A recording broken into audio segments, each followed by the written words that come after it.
Quando eu era menino, sempre ouvia uma vizinha contar uma história. Ela dizia que tinha uma mulher que inclusive era conhecida dos meus pais que havia discutido com a mãe quando era nova, e em um passamento como eles chamavam foi ao inferno. Essa mulher, todos pensavam que ela estava morta e fizeram sentinela a noite inteira. Porque naquele tempo não era velório, era sentinela. Segundo a vizinha, essa mulher que se chamava Mocó, enquanto eles estavam rezando por ela pela alma dela, ela estava no inferno. E coisas terríveis ela havia encontrado por lá. Eu ouvia sempre essa história e confesso que ficava com medo pois era um menino. O tempo foi passando e eu acabei perdendo a crença nessa história.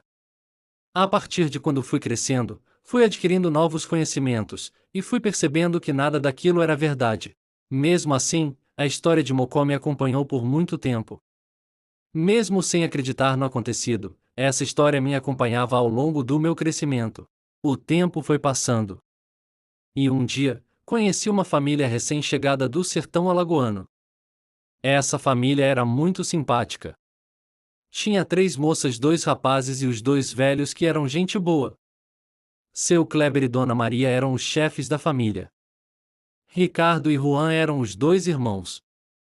Rita, Raila e Railane eram umas moças muito simpáticas por sinal. Raila, a mais nova, era como as outras, mas eu percebi que existia algo diferente com ela. Parecia esconder um segredo que atormentava e que não tinha coragem de contar para ninguém. As outras se divertiam, gostavam de conversar.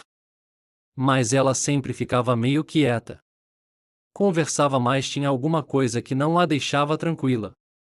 Como eu sempre tive jeito para me aproximar desse tipo de problema, tentei me aproximar de Raila, para ganhar a sua confiança, e descobrir o que na verdade lhe atormentava.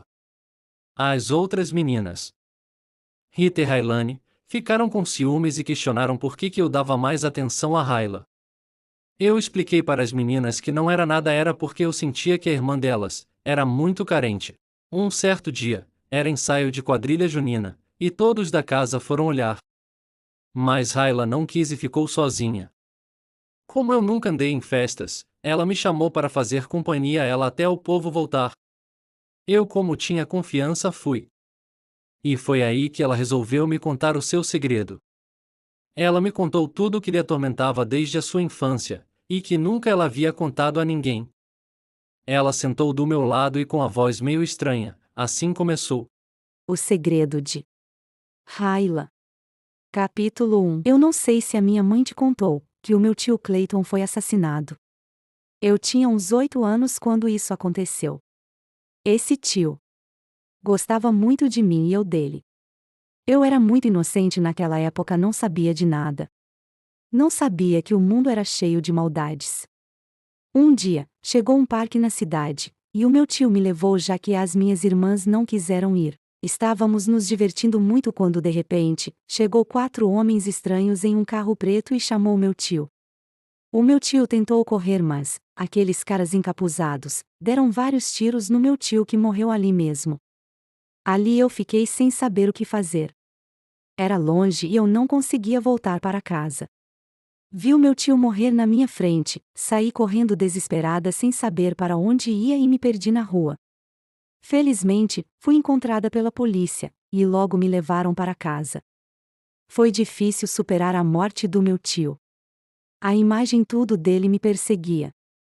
Qualquer coisa que eu fizesse aonde estivesse eu lembrava o meu tio.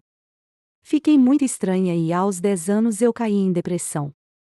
Um certo dia, fui dormir à noite e vi o meu tio, que me segurou pelo braço e me levou voando até o lugar que ele dizia que era sua morada. Era um sonho. Mas era muito nítido. O meu tio, do mesmo jeito que era antes, me abraçou e me levou para aquele lugar onde ele disse que era sua casa. O lugar era muito feio e terrível.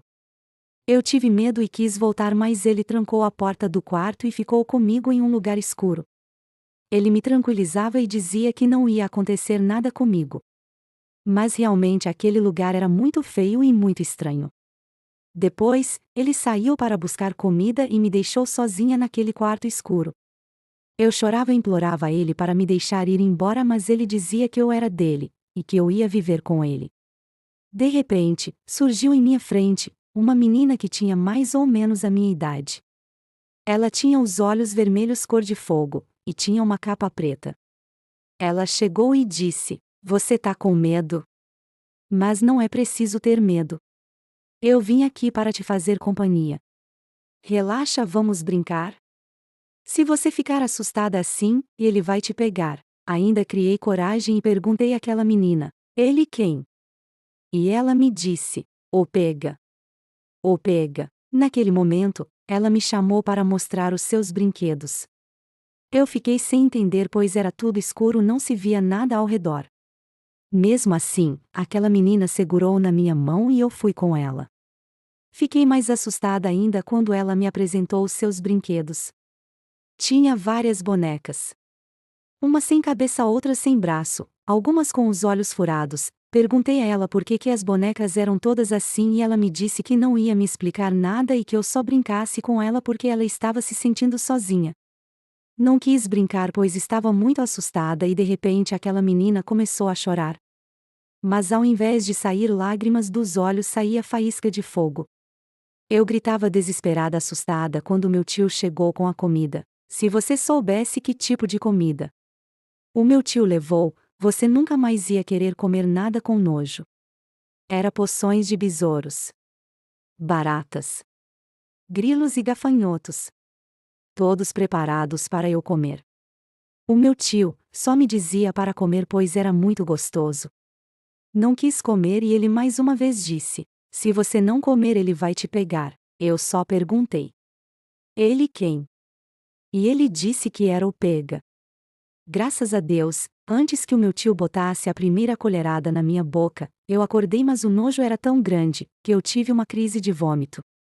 A minha mãe e o meu pai perguntavam o que eu havia comido, mas o meu tio disse que não era para eu contar para ninguém este sonho, pois se eu contasse ele ia me pegar.